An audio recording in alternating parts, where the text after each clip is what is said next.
Le temps est universel et dans une journée de 24 heures, on doit souvent être en mesure de tout planifier, transport, travail, repos, vie sociale et vie familiale. Alors quelle place reste-t-il pour nos loisirs? Combien de temps doit-on allouer à la préparation de son premier triathlon? Et enfin, est-ce que c'est possible d'optimiser ce temps et ses entraînements pour être plus efficace? Eh bien, c'est ce que nous allons voir aujourd'hui dans cet épisode. C'est parti! Vous écoutez Dans la tête d'un triathlète, le podcast qui vous aide à réaliser vos défis et vous motive tout au long de votre préparation.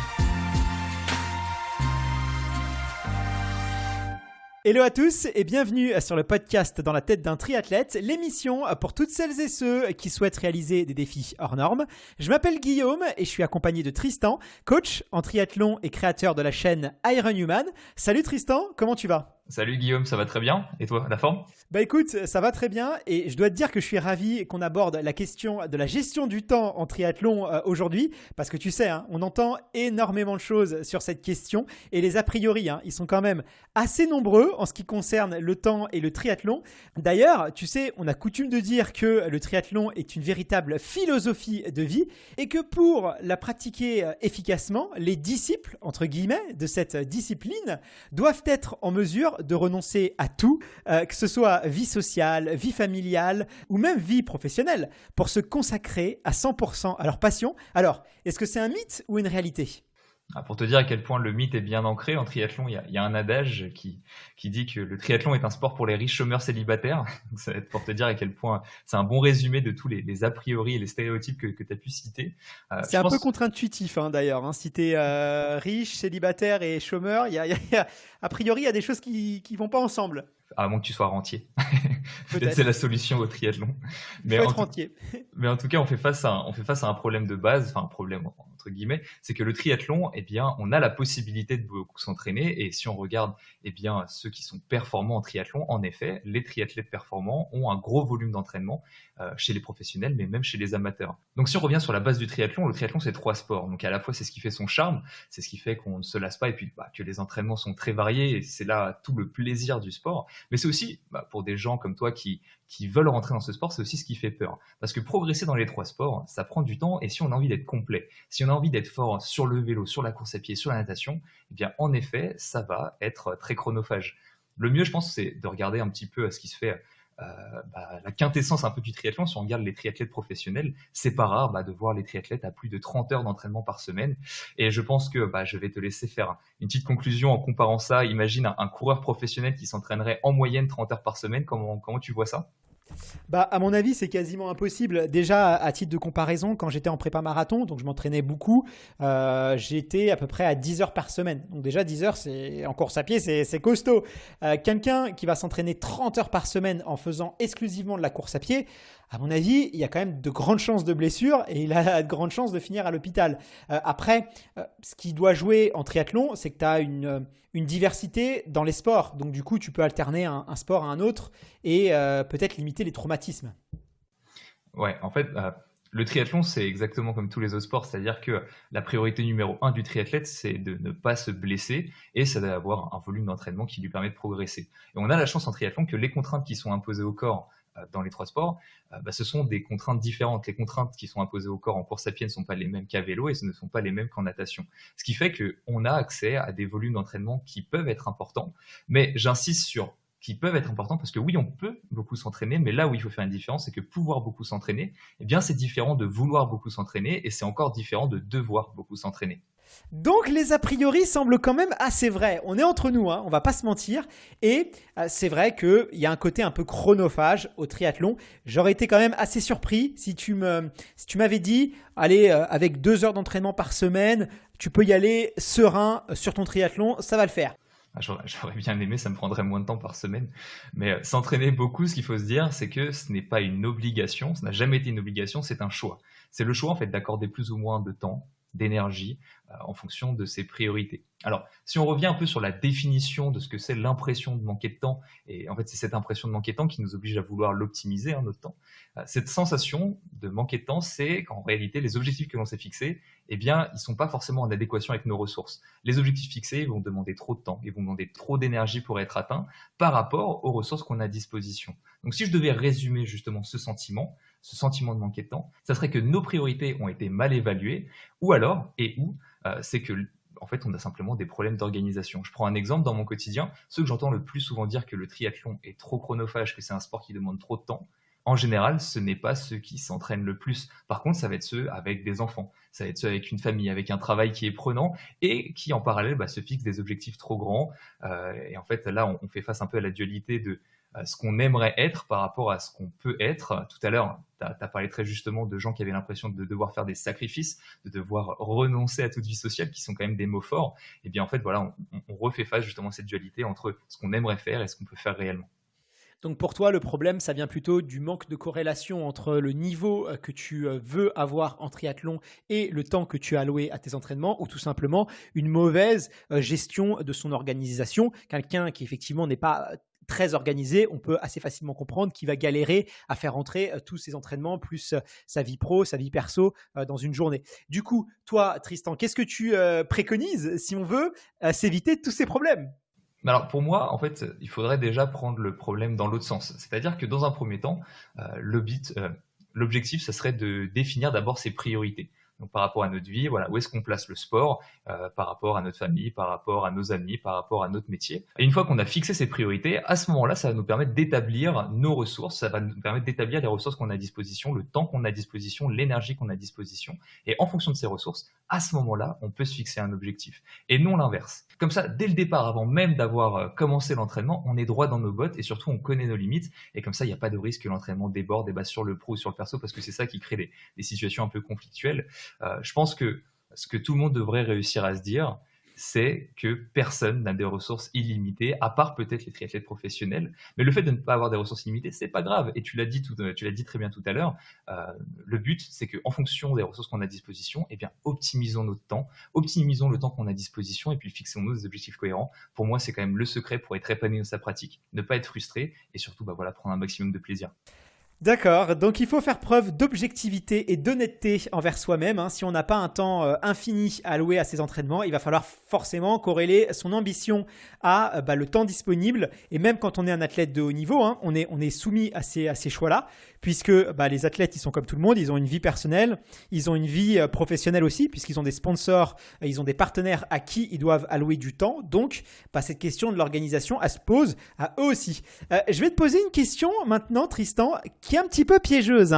Je dis qu'elle est piégeuse parce que j'ai conscience que tu vas pas pouvoir me répondre d'une manière globale. Mais quand on débute, c'est important qu'on puisse visualiser concrètement le temps et le nombre d'entraînements qui va être nécessaire pour se préparer à affronter une compétition en triathlon. Du coup, ma question c'est la suivante. Combien de temps par semaine est-ce qu'il faut se libérer pour préparer ces entraînements, une compétition ?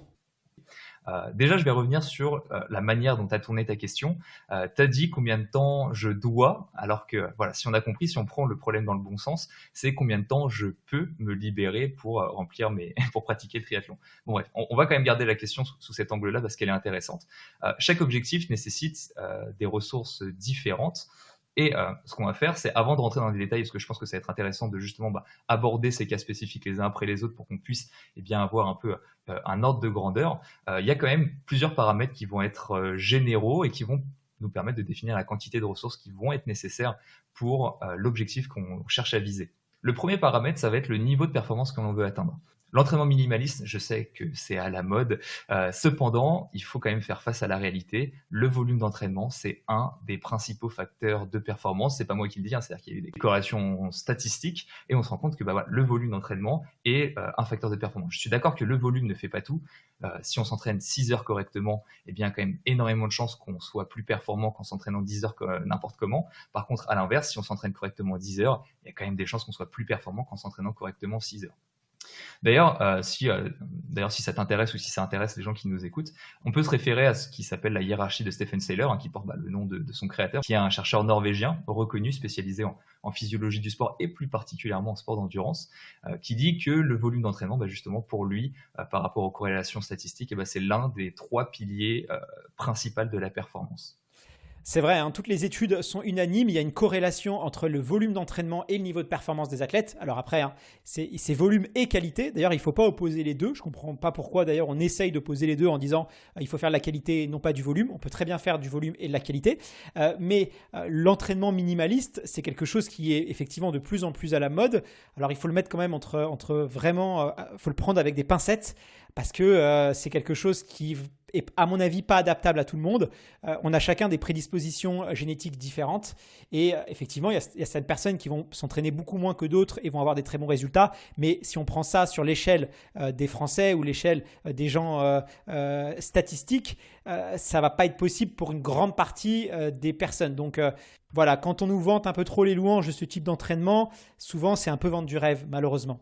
En fait, le problème, c'est que tu sais, souvent, et puis le sport ne déroge pas à la règle, quand tu as une chose un peu extrême qui arrive, tu as souvent une réaction opposée tout aussi extrême, c'est-à-dire que à un moment donné dans l'entraînement en endurance, on est arrivé avec des volumes faramineux, et donc la réponse extrême opposée a été de dire qu'en fait, en réalité, c'était l'entraînement de qualité qui primait, donc donc on a fait face à des gens qui s'entraînaient très très peu et qui voulaient faire énormément de qualité, et au final, des années après, on se rend compte que la vérité n'est ni chez l'un ni chez l'autre, mais en réalité quand même un mélange des deux. Exactement.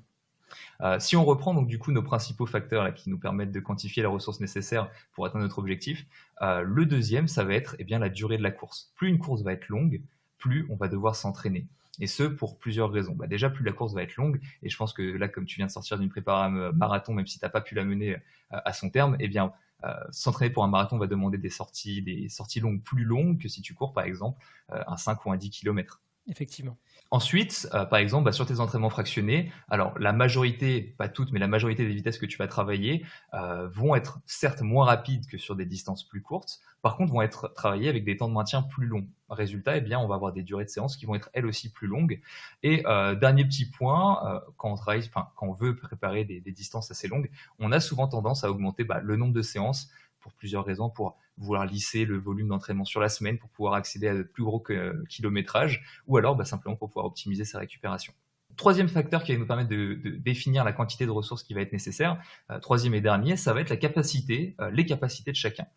On prend un exemple, on connaît tous quelqu'un, premier marathon, il le réussit sous les 3 heures alors qu'il s'entraînait à peine 3 fois par semaine. Là on fait face à quelqu'un qui est extrêmement doué, ça en énerve la majorité d'entre nous, mais ça existe et c'est une réalité, physiquement, psychologiquement, on n'est pas tous égaux et certains sont plus doués que d'autres, donc il faut regarder la vérité en face. Par rapport à un même objectif, certains devront s'investir plus.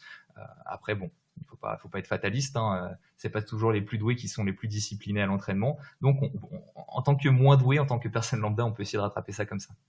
Ça, c'est clair. C'est pas forcément celles et ceux qui ont les meilleures prédispositions génétiques au sport qui vont performer sur la durée. Il suffit de demander à un entraîneur qui entraîne des jeunes et ils s'aperçoivent assez rapidement que finalement, ceux qui ont des prédispositions, c'est pas forcément ceux que tu vois dans les catégories seniors parce que ils ont tendance tout simplement à plus se reposer sur leur acquis, donc à un petit peu moins s'entraîner. Et quand tu as des personnes qui sont peut-être un petit peu moins talentueuses génétiquement, mais qui elles s'entraînent beaucoup plus, elles rattrapent l'écart et elles vont jusqu'à distancer les meilleurs, se doter de la meilleure génétique.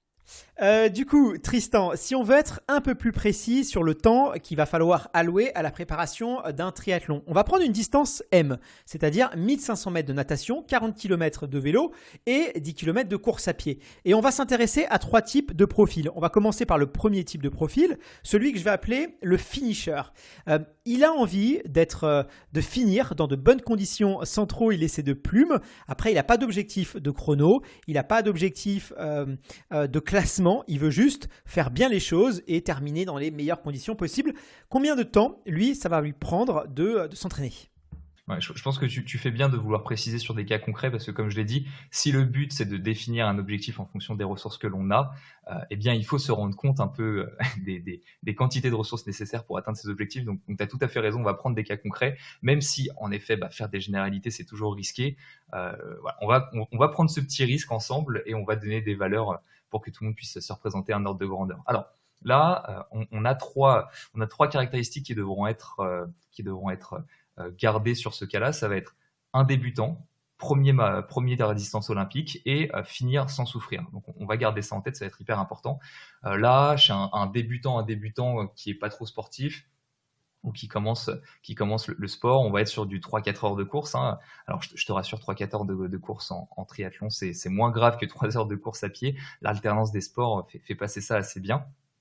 Alors, premier cas, on va parler un peu des gens les plus doués, ceux qui sont naturellement sportifs, voire qui pratiquent d'autres sports avant de se mettre au triathlon, et des gens qui savent bien nager. Et ça, j'insiste parce qu'en fait, la natation, chez les sportifs amateurs, enfin chez les triathlètes amateurs, et je pense que tu vas en faire partie, c'est un peu autour de ça que se passent un peu toutes les peurs. Pour ces personnes-là, 3 séances par semaine, ça peut passer, d'accord? Un dans chaque sport, ça peut suffire. Alors personnellement, je n'ai jamais entraîné quelqu'un sur un triathlon olympique avec seulement 3 séances par semaine. Mais encore une fois, quelqu'un de doué qui veut juste faire ça en one shot, 3 fois par semaine, ça peut passer. Pour la majorité du temps, on va pas se mentir, ça va quand même demander plus de temps et ça va demander plus de séances. Plus de temps, qu'est-ce que ça veut dire? Ça veut dire que, là, tu vas par exemple commencer ton entraînement en triathlon. Le triathlète que tu vas être dans 12 semaines ou le triathlète que tu vas être dans 1 an, 2 ans, une fois que tu vas être harponné là et que tu vas plus réussir à t'en sortir et que tu vas leur continuer dans le triathlon, plus on a de temps à disposition, forcément, plus on va évoluer et puis plus on part de loin, plus ça va être criant. Par exemple, quelqu'un qui ne sait pas nager, le temps qu'il va mettre pour réussir à nager 1500 mètres aisément va pas être le même temps que quelqu'un qui aura déjà pas mal d'aisance dans l'eau. Alors, au-delà de parler de durée de préparation, ce que ça représente aussi d'un point de vue chaque semaine, c'est ce que ça représente d'un point de vue nombre de séances par semaine. Il va falloir rajouter une petite séance de natation, je pense, pour la majorité des amateurs. C'est-à-dire que la natation, je l'ai dit, c'est un vrai challenge pour les triathlètes. Et pour beaucoup, 2 séances de natation par semaine, c'est pas un luxe. Donc déjà, ça nous fait 4 séances par semaine pour pouvoir répondre aux critères que tu m'as donné, un débutant qui fait son premier triathlon olympique. Je continue juste avec un dernier petit exemple parce que 4, ça peut aussi faire un peu court quand même pour la grande majorité des gens. La natation, c'est OK avec 2 séances. 40 km de vélo, c'est OK avec l'entraînement.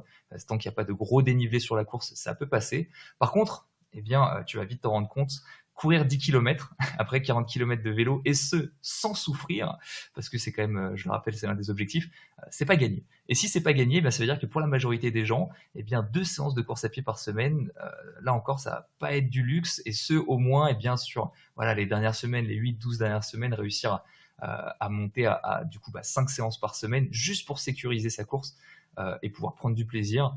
C'est un minimum. Donc au final, 5 séances pour être sécuritaire. Après, on peut toujours moduler, on peut toujours individualiser en fonction de ses points faibles.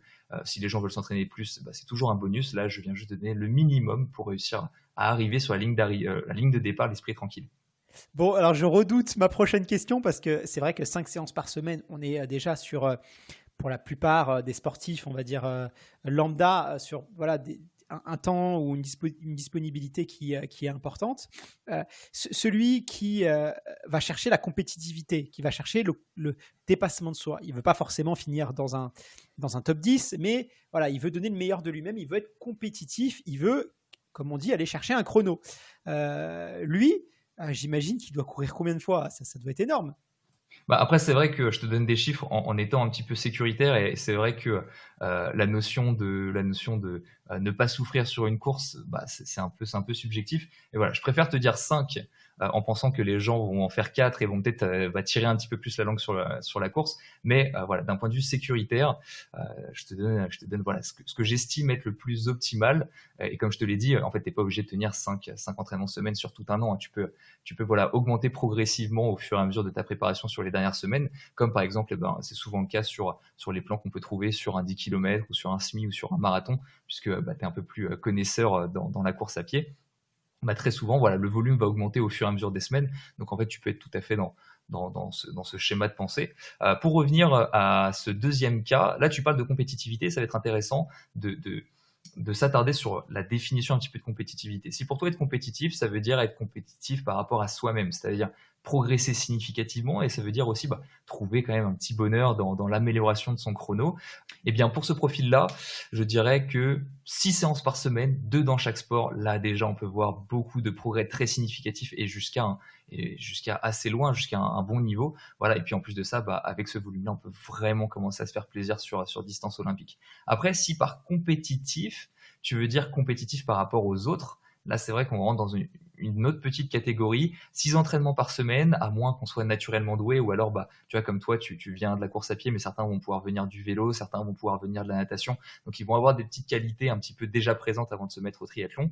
Pour ces gens-là, à la limite, 6 entraînements, ça passe, mais ça peut être un peu court pour être compétitif par rapport aux autres. Et au fur et à mesure des années, parce que bien évidemment, jour 1, on va pas commencer avec ce volume-là, mais on va très vite avoir tendance à tendre vers 9 séances d'entraînement par semaine. Ouais. Je pense que 9 entraînements par semaine, avec quelques années de pratique, enfin au bout de quelques années de pratique, en général, ça permet d'atteindre le top 5%. Donc, c'est-à-dire que sur une course de 1000 personnes, ça nous permet de faire un petit top 50, quelque chose comme ça. Alors, évidemment, après, tout ne se résume pas au nombre de séances par semaine, tout ne se résume pas... donc voilà, après, tout ne se résume pas au nombre de séances par semaine. Hein. La performance, évidemment, elle est multifactorielle. Je te donne plusieurs exemples. Par exemple, depuis combien de temps tu pratiques? On vient de le dire. Avec quelle assiduité? Est-ce que tu utilises une bonne méthode d'entraînement ou est-ce que tu t'entraînes n'importe comment? Est-ce que tu fais attention à ta récupération? Voilà, c'est autant de facteurs qui vont pouvoir rendre plus ou moins bénéfique le nombre de séances et le nombre d'heures que tu as par semaine rentable. Ok, bon écoute, on sait maintenant à quoi s'attendre si on veut préparer un triathlon M. Après évidemment, hein, l'idée, et c'est ce que tu l'as très justement rappelé en début d'émission, c'est de ne pas partir par il faut que je libère tant de temps, mais j'ai combien de temps à libérer et ensuite adapter son objectif, son ambition par rapport au temps qu'on pourra allouer, enfin faire les choses tout simplement dans l'ordre. C'est du bon sens, mais c'est important de le rappeler. Allez, juste pour rigoler, Tristan, est-ce que tu peux nous dire quelqu'un qui veut être hyper compétitif, quelqu'un qui vise la gagne sur un triathlon, qui veut faire partie des meilleurs, qui veut donner le meilleur de lui-même à chaque course, combien de temps, lui, il va allouer à sa préparation? Allez, fais-nous un peu peur si on n'avait déjà pas eu peur avant, remarque. Mais je pense qu'en vrai, 9 séances par semaine, ça fait peur. Mais pourquoi est-ce que ça fait peur? Parce que, en fait, le triathlon, je pense que les gens en ont une vision un peu moins élitiste, simplement parce que tu as des classements amateurs.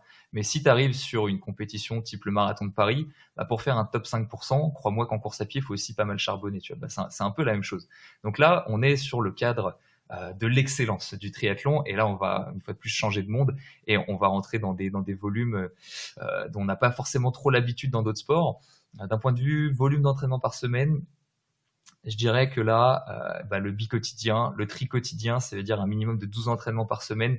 On va pas se mentir que c'est la norme chez les professionnels, mais c'est aussi la norme chez le top amateur.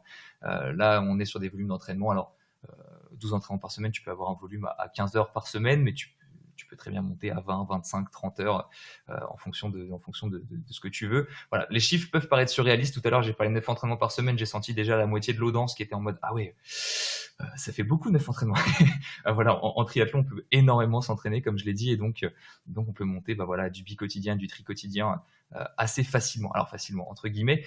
Pour petite anecdote, quand j'ai commencé le triathlon en 2017, j'ai commencé avec 3 séances par semaine et j'étais en train de me dire « 3 séances par semaine, mais comment est-ce que je vais réussir à placer tout ça dans mon agenda ?» Ça me paraissait impossible physiquement et puis mentalement d'encaisser plus. Et puis 3 ans après, 4 ans après, j'arrive très bien à faire 12, 15 séances par semaine et ça se passe relativement bien. Donc voilà, le temps fait aussi son œuvre et il faut le garder à l'esprit. C'est impressionnant parce que moi, je me souviens d'une conversation que j'avais eue avec Mayedine Mekissi qui s'entraînait avec Vincent Louis, donc dans le groupe de Farouk Madassi. Et Mayedine m'expliquait que Vincent Louis faisait les mêmes séances que lui en termes de volume. C'est-à-dire qu'il s'entraînait comme un coureur de haut niveau. Alors, pas forcément avec les mêmes allures, mais les séances étaient quasiment les mêmes. Et lui avait en plus le vélo et la natation. Donc, il était assez impressionné quand même par les aptitudes sportives que pouvaient avoir les triathlètes. C'est quand même une réalité. Hein. Ça demande beaucoup d'abnégation. Après si tu regardes aujourd'hui, quand Vincent Louis est en interview, il répond très souvent quand même que fut cette époque-là où il voulait vraiment passer un step en course à pied, où il avait mis énormément d'énergie dans la course à pied. Le fait est qu'aujourd'hui, il le dit, s'il veut pas se blesser et s'il veut durer dans le temps, ce qui est le cas depuis 2 ans, s'il passe au-dessus des 100 km semaine, c'est là où il commence un petit peu à grincer. Et de la même chose, il dit que au-delà d'une séance sur piste par semaine, là aussi, sur le long terme, c'est pas tenable. Donc tu vois, même les triathlètes de haut niveau, on a tous nos limites. Hein. Bien sûr, et puis maintenant, il a des acquis, hein, c'est ce qu'on disait tout à l'heure, c'est-à-dire C'est une ça. fois que tu as développé des acquis, tu peux te permettre d'un peu moins t'entraîner en fonction de l'objectif que tu vises. Par exemple, si quelqu'un qui va courir un marathon en 2h20, s'il arrête de s'entraîner pendant 1 an et qu'il reprend voilà, l'entraînement pendant 6 semaines, même avec des faibles volumes, il va avoir beaucoup plus de facilité à faire moins de 3 heures que quelqu'un qui ne s'est jamais entraîné. C'est pour ça que quand on nous parle d'exemples et quand on nous parle voilà, d'entraînement avec des faibles volumes d'horaire, il faut vraiment prendre tout un historique et plein de critères en compte et pas dire si ça s'applique pour lui, ça s'applique pour tout le monde parce que c'est pas la réalité. Exactement, faire des généralités, c'est dangereux.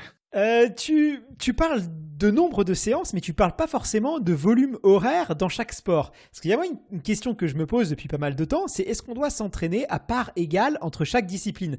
Par exemple, si j'ai 9 heures d'entraînement par semaine, que j'ai un niveau équivalent dans les 3 domaines, c'est-à-dire je suis un bon nageur, je suis un bon coureur, je suis un bon cycliste, j'ai pas forcément de lacunes dans une des disciplines. Est-ce que je dois répartir mon temps entre 3 heures de natation, 3 heures de vélo, 3 heures de course à pied ? Est-ce que ça doit être homogène ? Moi, là, c'est intéressant parce que je pense qu'on a permis aux gens sur un premier triathlon olympique les ressources qui vont être nécessaires pour qu'ils atteignent leur objectif. Donc maintenant que la quantité de ressources est fixée, ce qui va être intéressant, ça va être de venir optimiser cette ressource-là. Et si on regarde chez le triathlète moyen, la manière dont on réussit à optimiser le plus le temps qu'on a à disposition, ça va être avec une répartition 50% de vélo, 25% de natation, 25% de course à pied. Plus ou moins. Alors évidemment, après, on peut ajuster cette répartition en fonction de nos besoins, parce que évidemment, ajuster en fonction de nos besoins, eh bien, c'est ça au final l'optimisation. Et je vais donner 3 exemples de manière dont on peut ajuster un peu ça. Premièrement, ça va être par rapport à un point faible. Par exemple, imagine quelqu'un qui vient de la natation, s'il veut se fixer le même objectif que quelqu'un qui n'est pas nageur à la base, évidemment, il va devoir mettre moins d'heures que cette personne-là. Donc, s'il met moins d'heures dans la natation, évidemment, ça va lui donner plus de temps pour le vélo, pour la course à pied, et ça va peut-être lui donner plus de temps pour justement travailler un point faible, et donc ça va lui permettre d'atteindre une bien meilleure performance générale sur le chrono final, plutôt que de respecter cette répartition de 25% de natation, où au final, là, il viendrait grappiller des secondes. Voilà, s'il mettait ça en vélo ou en course à pied, peut-être qu'il pourrait grappiller des minutes. Deuxièmement, ça va être par rapport à un créneau horaire. Donc, par exemple, enquiller plusieurs heures de vélo un dimanche matin, c'est facile. Enfin, tout du moins, c'est accessible. Courir tous les jours, c'est pas forcément recommandé, ça dépend des gens, mais voilà, ça encore une fois, c'est accessible, on peut le faire. Par contre, à l'inverse, les créneaux piscine, eh bien, ça peut être un tout petit peu plus contraignant et on peut être contraint de s'entraîner que 2-3 fois par semaine, non pas parce qu'on ne veut pas faire plus, mais simplement parce que dans notre agenda, on n'a pas la capacité de se rendre à la piscine plus de fois.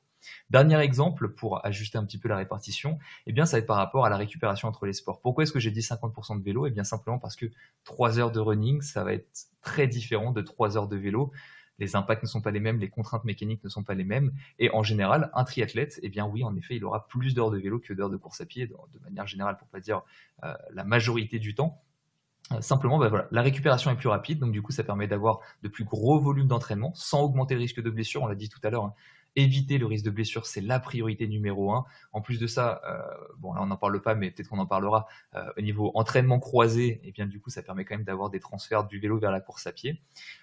Et puis on peut faire exactement la même chose avec la natation. Par exemple, la natation, certes, il va y avoir une fatigue nerveuse, il va y avoir une fatigue énergétique, mais d'un point de vue impact et contrainte mécanique sur le bas du corps, ça va être relativement limité. Donc encore une fois, pour la récupération, on peut optimiser un petit peu ses volumes, ou du moins sa répartition des séances sur la semaine, afin de pouvoir s'entraîner de la manière la plus optimale pour progresser le plus rapidement possible. C'est ça aussi qui est intéressant avec le triathlon, c'est qu'une discipline va nourrir l'autre avec les effets de l'entraînement croisé. D'ailleurs, on l'a vu dans l'épisode sur l'histoire du triathlon, que finalement, c'est une discipline qui a été inventée par un club d'athlétisme qui cherchait tout simplement à enseigner les bienfaits aux coureurs de l'entraînement croisé. Tristan, je te propose maintenant qu'on passe à la deuxième partie de cette émission, puisque maintenant on a pu identifier le temps qui va être nécessaire à allouer à sa préparation, mais tu sais aussi qu'on a des vies qui sont de plus en plus chargées, des vies de plus en plus actives, et que du coup, c'est pas très simple de gérer, d'optimiser au mieux son agenda avec toutes les contraintes de temps qu'on peut avoir. Tu le sais, le risque, si on n'arrive pas à s'organiser correctement, c'est qu'on soit tout simplement dépassé par les événements et que il y a une réunion ou il y a un événement imprévu qui se présente, on annule une séance puis une autre. Et quand on a autant de disciplines à préparer, ça peut être assez dramatique entre guillemets si on doit jongler avec ses entraînements et sa vie personnelle. Donc, qu'est-ce que tu peux nous conseiller pour vraiment bien optimiser son temps, bien tout faire rentrer dans son agenda? Maîtriser son agenda aujourd'hui, et comme tu l'as dit, c'est vraiment important. Et c'est comme tout le reste, hein, maîtriser son agenda, ça s'apprend, heureusement d'ailleurs. Et même, j'ai tendance à dire, quand je suis des gens, ou du moins quand j'en parle un petit peu avec les triathlètes autour de moi, ça fait aussi partie de l'aventure. Comme je te l'ai dit tout à l'heure, au tout début, quand j'ai commencé le triathlon, je m'entraînais trois fois par semaine et ça me paraissait surhumain. Dès que je voulais mettre des séances, j'étais mal organisé, j'avais aucune routine, j'avais une organisation qui était hyper rigide et qui était hyper coûteuse en énergie. Mais au fur et à mesure du temps, j'ai appris, je me suis adapté et j'ai créé des méthodes. Et puis au fur et à mesure, ça devient de plus en plus flexible et ça demande de moins en moins d'efforts. Je pense que toi aussi, quand tu as commencé la course à pied, ça te demandait peut-être un petit peu plus d'efforts qu'aujourd'hui. C'est clair. Finalement, plus on en fait, et ça c'est assez humain, hein, c'est plus on en fait, plus c'est facile d'en faire, moins on en fait, et malheureusement, plus c'est difficile d'en faire. Donc le corps s'adapte à tout et s'adapte aussi à la charge, à l'entraînement, et ça devient un peu une norme. Et plus on s'entraîne finalement, plus les entraînements deviennent faciles et moins on s'entraîne, c'est l'inverse. Donc c'est vraiment, il faut se lancer. Il faut se lancer pour que les choses deviennent. C'est à nous de rendre la chose simple. Et justement, dans cette petite période de transition entre le moment où peut-être tu t'entraînais que quelques fois par semaine et le moment où tu as voulu t'entraîner un petit peu plus, est-ce que toi, est-ce que tu as utilisé une méthode? Je vais t'en proposer une juste après, mais juste pour voir si toi déjà tu en avais une. Moi, j'ai placé mes entraînements dans mon agenda, en fait, tout simplement. J'ai un agenda, en fait, avec mes différents rendez-vous et mes entraînements sont placés comme des tâches professionnelles, en fait, et je les vois un peu comme ça, c'est-à-dire c'est une tâche à faire. Je me pose pas la question si j'ai envie d'aller à un rendez-vous pour mon travail, parce que c'est mon travail et je dois le faire. Je ne me laisse pas le choix de le faire, c'est l'autodiscipline, et c'est la même optique que j'ai pour mes entraînements. Je les place dans mon agenda et je ne me laisse pas le choix, en fait. Il faut les faire, je les fais, point barre. Sauf si je me sens très fatigué ou si vraiment il y a quelque chose qui ne va pas. Là, l'entraînement ne serait pas utile, il serait même au contraire délétère. Mais si c'est juste pas l'envie d'y aller, je ne m'écoute pas, je fais preuve d'autodiscipline. Ok, très bien. Tu vas voir, ça va être un tout petit peu la même chose parce que moi aussi, je vais proposer d'écrire des choses dans son agenda. Là, je vais te proposer une méthode, on pourrait dire semi-flexible, on va dire ça comme ça, parce que garder un minimum de flexibilité quand même dans des agendas où il y a peut-être des imprévus, ça peut être utile. Alors, cette méthode-là, cette méthode entre guillemets, hein, on ne va pas révolutionner le monde non plus, mais elle se passe en 3 étapes. Premièrement, on l'a dit, on prend son agenda et on va définir sur sa semaine tous les créneaux qu'on a de libre. Alors là, chacun sa vie, hein, ça peut être tôt le matin, le soir, le midi, le week-end, chacun trouve les créneaux qu'il veut. Je sais que c'est des fois un peu plus facile que pour d'autres en fonction des métiers qu'on fait, mais le mieux évidemment c'est d'avoir des créneaux le plus fixes possible d'une semaine sur l'autre, simplement parce que quand les créneaux sont fixes, on peut réussir à ancrer des routines. Et comme tu l'as dit, plus on en fait, plus c'est simple d'en faire beaucoup, simplement parce que les routines se mettent en place et c'est vraiment un outil hyper puissant. De plus, plus on a de créneaux par semaine, mieux c'est, simplement parce que plus on a de créneaux de possibles, plus on va pouvoir garder de la flexibilité. Tu vas le voir ça en étape 3. Deuxième étape, une fois qu'on a pris son agenda et qu'on a défini tous les créneaux, ça va être de définir quels créneaux sont fixes. Alors, qu'est-ce que j'entends par créneaux fixes? C'est les séances qu'on ne peut pas bouger. En général, ce sont les mêmes chaque semaine. Alors, si je dois donner quelques exemples, ça peut être un créneau piscine, ça peut être un créneau en club, ça peut être une sortie longue, un week-end avec les copains, ça peut être, ou pas avec les copains, avec le confinement, ça peut être par exemple une séance intense sur piste. Moi personnellement, je mets mes séances fractionnées dans cette catégorie-là. Mes séances fractionnées font partie des créneaux fixes, simplement parce que comme ça me permet de gérer un petit peu les récupérations entre les séances. Et là, on arrive du coup sur la 3e étape, ça va être définir les séances qui sont mobiles. Donc, ça va être les séances qu'on va pouvoir répartir en fonction des intensités, des durées, ou bien par exemple de facteurs logistiques, des séances où on n'a pas besoin d'être à proximité de certains équipements sportifs, on n'a pas besoin d'aller à la salle de sport, on n'a pas besoin d'aller sur la piste d'athlée. Voilà, toutes ces séances-là, elles vont permettre de servir de séances tampons face aux imprévus, et ça va permettre de garder une flexibilité, et c'est elles qui vont permettre aussi voilà, de limiter un petit peu la contrainte ressentie de notre emploi du temps de sportif sur notre emploi du temps pro ou perso. Alors, je rajoute juste un tout petit conseil par rapport à ça. C'est par rapport aux gens qui ont pas mal d'imprévus. Si j'étais vous, je planifierais toutes mes séances, et en particulier les séances mobiles, plutôt sur l'avant de la semaine. Donc, par exemple, imaginons, on a 1 ou 2 jours de repos sur la semaine. Il vaudrait mieux essayer de les prendre en fin de semaine, simplement parce que si on a un imprévu qui apparaît en début de semaine, on a encore toute la fin de semaine pour reporter ses entraînements, pour reporter ses séances mobiles. Alors que si on prend ces séances si on prend ces jours de repos en début de semaine, à ce moment-là, ça va être un peu plus compliqué, parce que souvent la fin de semaine, elle va être déjà très chargée, on n'aura plus le temps, plus la place de déplacer des séances pour faire face aux imprévus. Donc voilà, c'est une petite gourmandise, voilà, un petit conseil que je donne au passage. Alors ça, c'est un conseil qui est extrêmement utile et que j'applique à moi-même. C'est vrai que c'est vraiment intéressant de planifier ces jours de repos le plus tard possible dans la semaine, parce que si on prend un jour de repos dès le lundi, si on a un imprévu, malheureusement, on a déjà utilisé un petit peu toutes ces cartouches. Moi, il y a quand même quelque chose qui m'effraie un petit peu, ou en tout cas pas qui m'effraie, mais que j'appréhende dans le triathlon, c'est toute la partie vélo. Parce que je connais un petit peu le vélo, j'ai des amis cyclistes et je sais qu'une sortie vélo, généralement, c'est 2, 3, voire 4 heures dans la journée à allouer pour son entraînement. Et voilà, il faut pouvoir l'organiser. Il y a aussi un autre élément qu'il faut prendre en compte quand tu fais du vélo, c'est tous les aléas climatiques. Parce que si tu as prévu de faire ta sortie le samedi matin et que le samedi matin, manque de bol, tu as une averse, bien comment tu fais pour rattraper ta séance s'il pleut tout le week-end? Tu es vachement lié aussi aux contraintes climatiques. Ça, je t'avoue que je ne suis pas rassuré. Je ne sais pas comment bien gérer ça. Tu as raison, d'un point de vue logistique, c'est vrai que planifier des séances de vélo, c'est un petit peu moins facile que des séances de course à pied, parce que quand il pleut, c'est dangereux. Tu peux pas rouler la nuit. Quand il fait froid dehors, courir, à la limite, ça va, tu te couvres un petit peu. S'il fait froid, quand tu vas monter sur ton vélo, il va commencer à faire très très froid, tu vois. Dernier exemple, en semaine, alors en particulier l'hiver où il commence à faire nuit à 16h, c'est très compliqué de placer ces séances en semaine. Donc il y a des contraintes logistiques qui sont un tout petit peu différentes. Je vais donner deux petites astuces juste après pour les contrer. Par contre, d'un point de vue général et d'un point de vue volume d'entraînement, il faut distinguer plusieurs choses. Déjà, en vélo, c'est exactement comme en course à pied. Tu vas avoir différents types d'entraînement, et d'ailleurs, c'est pareil en natation. Tu vas avoir des séances qui sont plus ou moins longues, tu vas avoir des séances d'endurance fondamentale, tu vas avoir des séances de haute intensité, tu vas avoir des sorties longues. Et chaque durée va dépendre de plusieurs critères. Et le critère principal, ça va être encore une fois la durée de la course. Si je prends l'exemple par exemple d'un triathlon olympique, on n'est pas obligé de rouler des heures pour finir sa course. Rouler longtemps sur par exemple une sortie longue, ça va être un levier qui va nous permettre de progresser, mais un levier parmi tant d'autres. Je prends un autre exemple, un Ironman. Là, à ce moment-là, on va devoir faire des sorties longues, voire même très longues. Et dans ce cas-là, contrairement à un triathlon olympique, ça va pas être juste un levier pour progresser, ça va être une nécessité. Ça va être une exigence qui va nous permettre d'espérer peut-être finir la course en un seul morceau.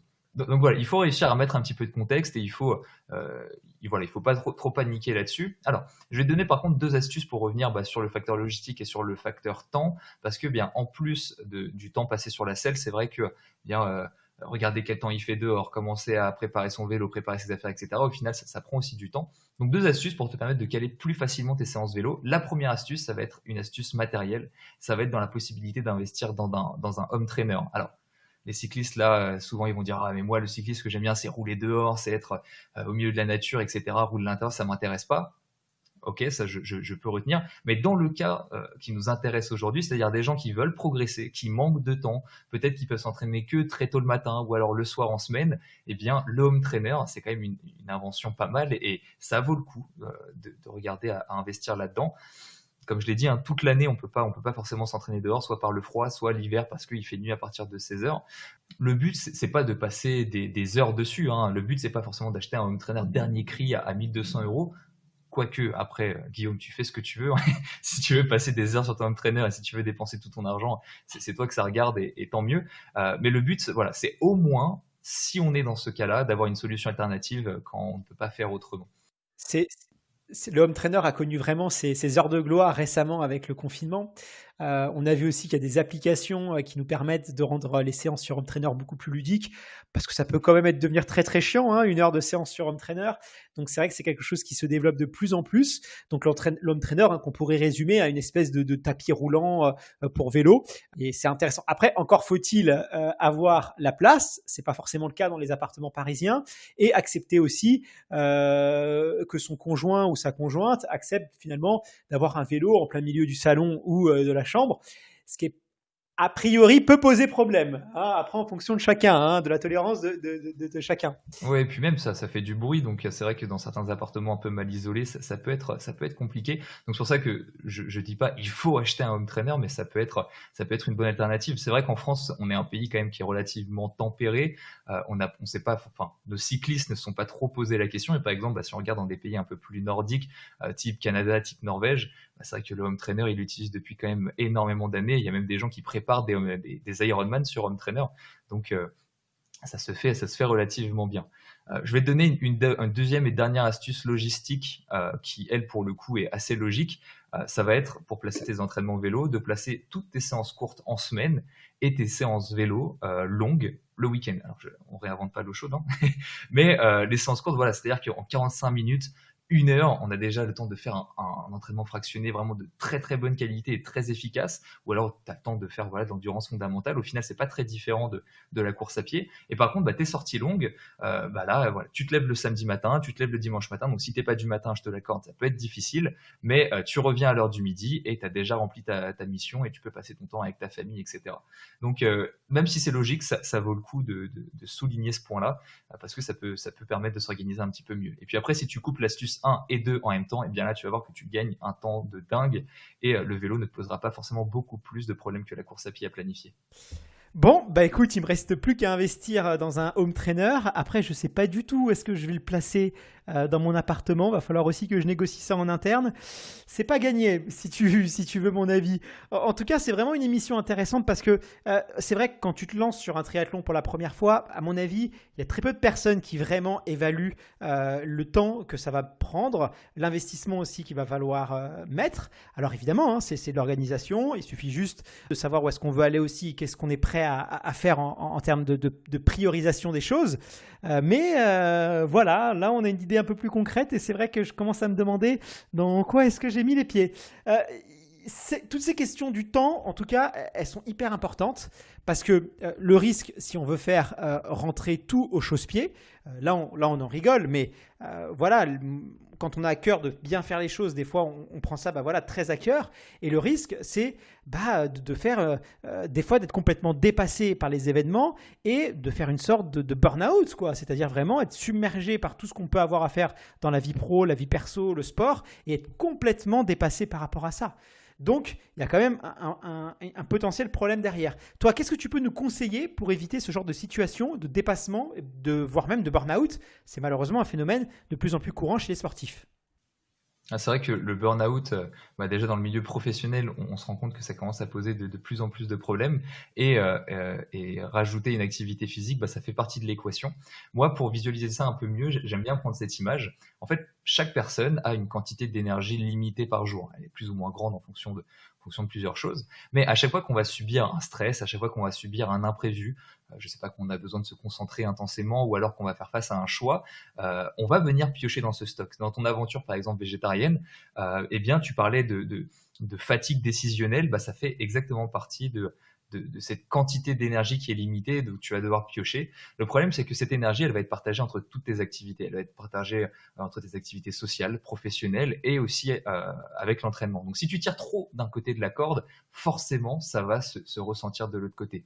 Je prends un exemple, une accumulation de modifications, d'imprévus ou de stress au travail, ça va venir peut-être impacter ton perso et aussi peut-être, par exemple, ton entraînement où tu vas avoir trop peu d'énergie pour pouvoir gérer l'entraînement. Et dans ces cas-là, ce qui est intéressant de souligner, c'est qu'on peut avoir l'impression de ne pas assez optimiser son temps. Dans ces cas-là, on peut avoir l'impression d'être mal organisé, alors que ce n'est pas forcément une question d'organisation, mais là, on est plus sur une question d'énergie. On manque d'énergie et le problème ne vient pas forcément de l'entraînement, mais peut venir d'une accumulation de choses dans d'autres domaines de notre vie. Donc c'est important à réussir à un petit peu à avoir une vision un peu de l'extérieur, avoir un petit peu de recul sur ça pour pouvoir un peu mieux le cerner. Alors parfois c'est passager, hein. On se force un temps, on serre un petit peu les dents, et puis une fois que les nouvelles routines sont installées, une fois que la difficulté est passée, eh bien on va réussir à mieux s'organiser, ça va aller mieux. D'autres fois, et là c'est là où le problème peut s'imposer, c'est vrai que le problème peut être un peu plus profond, et avant d'être submergé, c'est important d'essayer. Je sais que c'est vraiment pas facile, donc là on est assis, on est chez nous, on n'est pas dans cette situation, donc c'est facile à le dire, mais c'est important d'essayer d'avoir le recul nécessaire et de savoir s'écouter pour être capable de se reconcentrer sur l'essentiel. Et quand je dis se reconcentrer sur l'essentiel, eh bien en fait j'en reviens à ce qu'on a dit au tout début du podcast, c'est quelles sont mes priorités. Là, je vais te donner 2 petits exemples qui m'est arrivé de croiser dans le domaine du triathlon. La première, et j'ai trouvé que c'était une super méthode, c'était des sportifs qui venaient me voir avec leurs défis, avec leurs objectifs, et qui voulaient faire de cet objectif leur priorité numéro 1. Ils en ont parlé autour d'eux, ils en ont parlé à leur famille, ils en ont parlé à leur conjoint, à leur travail. Et voilà, le fait d'être ouvert et d'en parler avec les gens, de se dire, par exemple, je me lance dans un Ironman, ça va me demander énormément d'énergie, énormément d'investissement, je vais peut-être pouvoir être un petit peu moins là, je vais peut-être avoir moins d'énergie avec vous, et ça va dépendre, il va y avoir des hauts et des bas, mais une fois que l'entourage est prévenu, eh bien l'avantage c'est qu'on se construit une petite équipe autour de nous qui va pouvoir nous aider dans les moments difficiles. Et faire ça de son côté, c'est vrai que c'est un peu plus compliqué, et des fois on fait face à un peu des situations conflictuelles. Deuxième exemple, en fait c'est une situation inverse entre guillemets. J'ai vu des sportifs qui, au cours de leurs objectifs, au cours de leur préparation, ils ont dû mettre leur objectif sportif entre parenthèses. Parce que, ils ont eu des changements au niveau du travail, ils ont eu des changements au niveau du perso, j'en sais rien, une promotion, un enfant ou quoi que ce soit.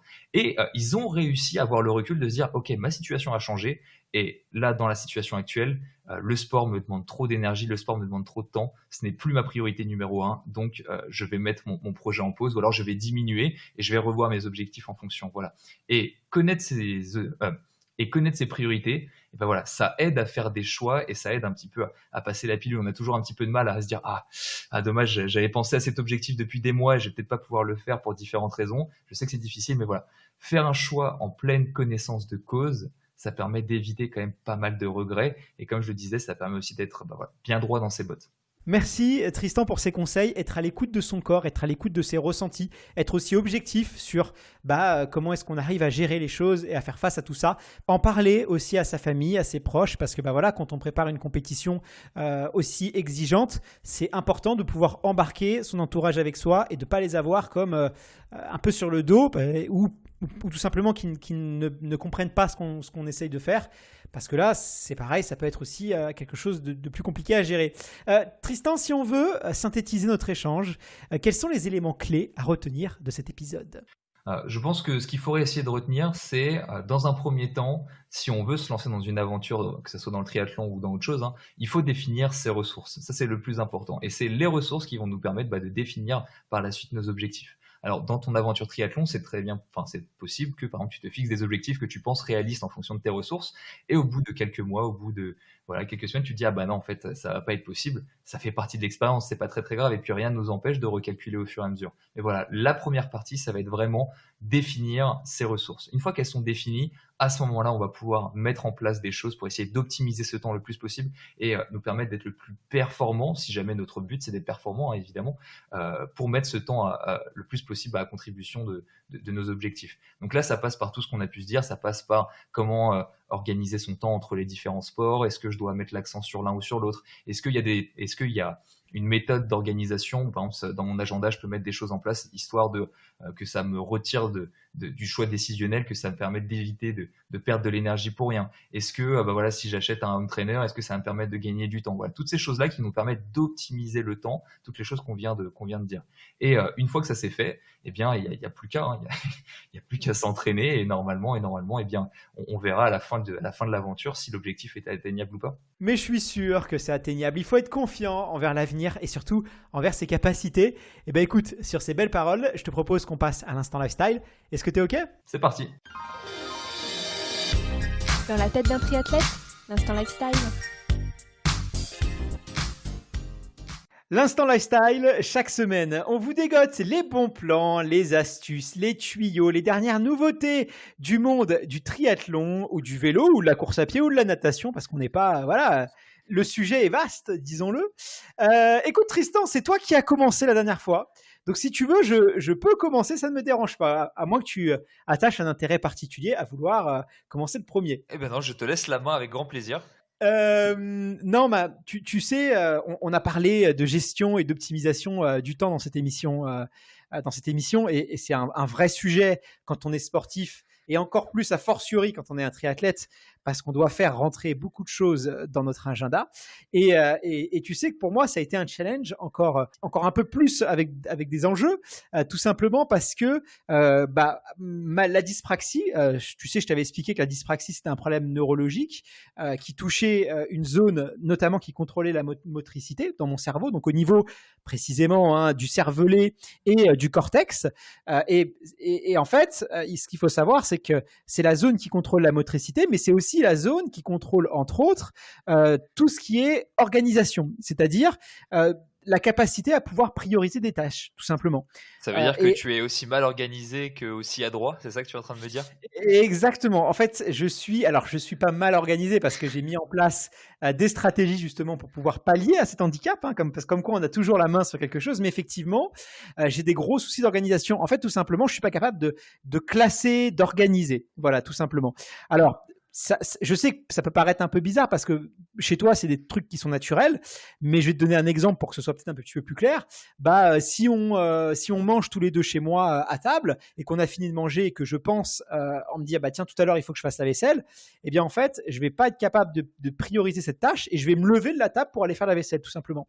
Ou si je range ma maison, mon appartement, je vais commencer par ranger la cuisine, puis je vais passer dans la salle de bain, puis je vais passer dans la chambre, puis je vais revenir dans la cuisine. Je vais pas pouvoir en fait prioriser, organiser ça. Alors c'est des vrais soucis même pour ranger des documents administratifs ou pour ranger mes affaires, ça va être toujours très compliqué pour moi. Ça va me demander de l'énergie, ça va me demander vraiment de me poser et de me dire voilà, où vont les choses, qu'est-ce que je dois prioriser et toujours me rappeler ah non, il faut que je finisse cette tâche-là avant de commencer une autre tâche. Donc je t'assure que c'est un sacré challenge au quotidien, mais c'est comme ça, on apprend à vivre avec.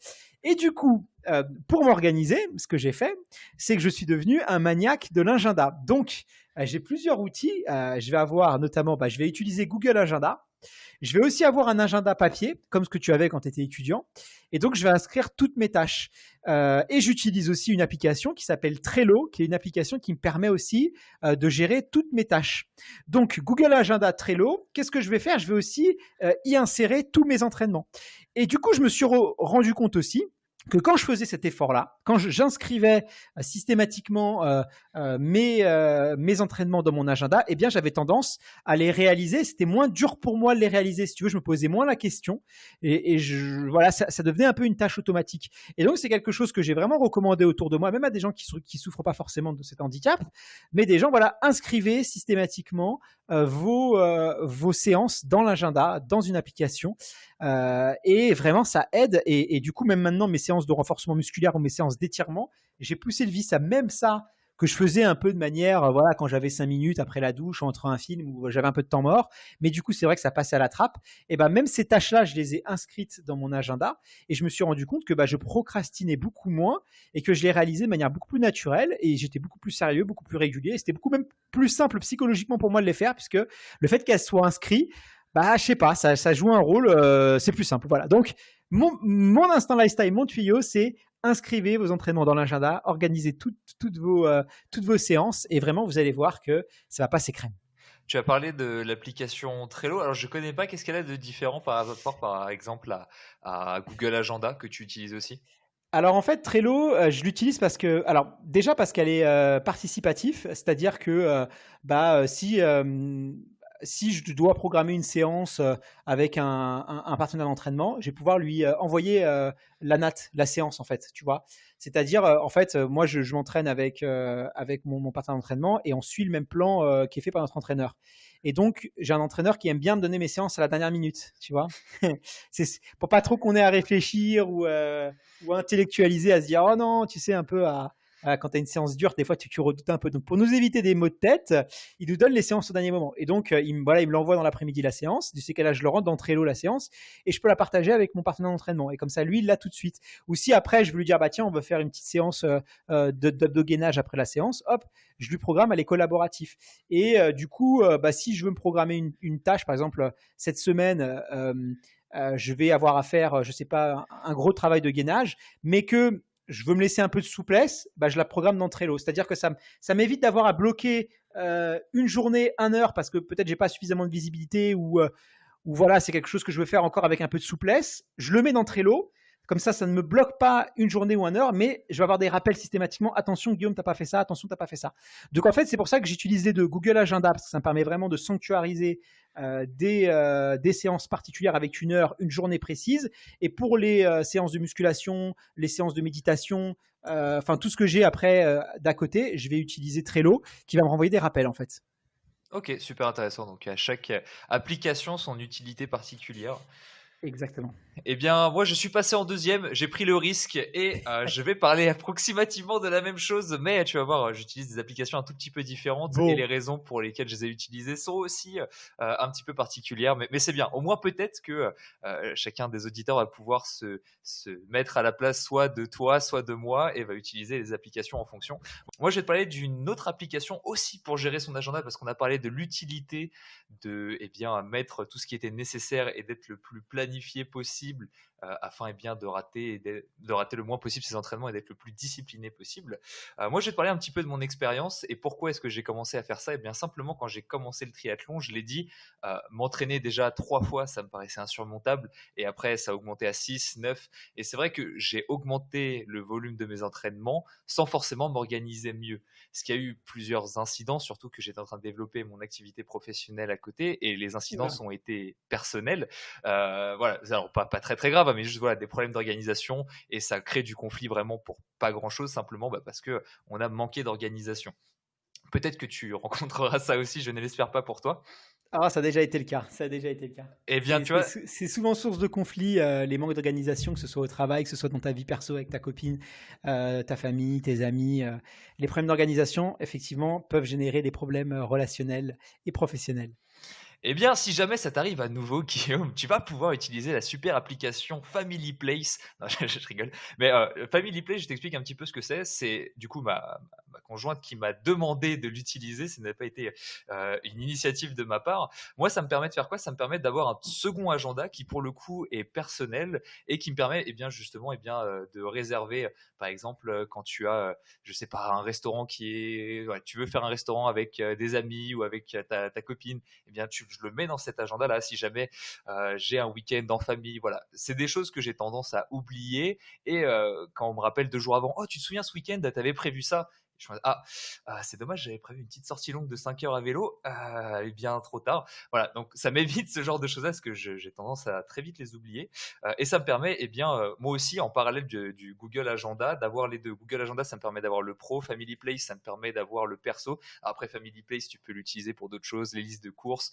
Voilà. Si jamais tu veux faire un point nutritionnel très important dans le triathlon et la performance, tu peux aussi utiliser Family Place. En plus, toi qui as eu une aventure végétarienne, ça permet de partager des listes de courses avec les gens qui font les courses dans ton domicile. Je sais pas si c'est toi ou pas. Bref, moi je l'utilise que pour le calendrier, mais voilà. Aujourd'hui, tout ça pour dire que je m'entraîne quasiment 2 fois plus que quand j'ai commencé et grâce à cette organisation, ça rentre absolument pas en conflit avec ma vie professionnelle et ma vie personnelle surtout, et c'est un gros avantage et c'est ça qui me permet d'autant m'entraîner. Mais c'est intéressant que vraiment tous les deux on ait choisi des outils de gestion du temps et d'organisation pour cet épisode-là, et je pense que c'est vraiment la clé quand on pratique du triathlon, mais même quand on fait un sport de manière avec intensité, ou en tout cas avec régularité et avec fréquence, quand on s'entraîne quand même pas mal, pouvoir s'organiser, c'est vraiment indispensable. Vraiment, ça passe par là, quoi. C'est-à-dire, si on veut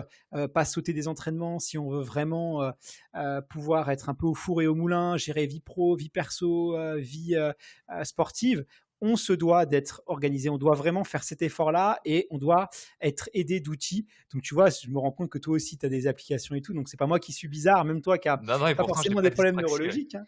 Voilà, tu utilises ces outils-là. Donc, c'est vraiment hyper important.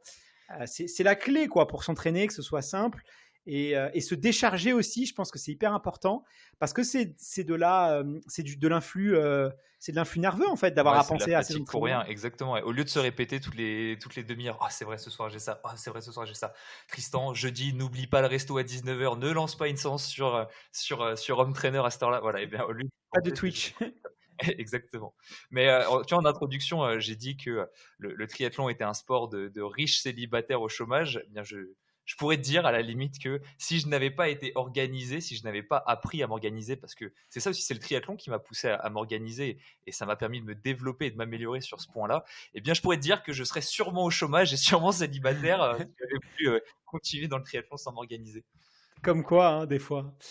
Eh bien, écoute, Tristan, merci beaucoup pour cet épisode. Je te donne rendez-vous au prochain numéro qui arrive bientôt. On va être là hein, pendant juillet-août. Pas de vacances pour nous, ou en tout cas, voilà, on va continuer à maintenir une fréquence. Donc, eh ben, je te dis rendez-vous dans 2 semaines maintenant.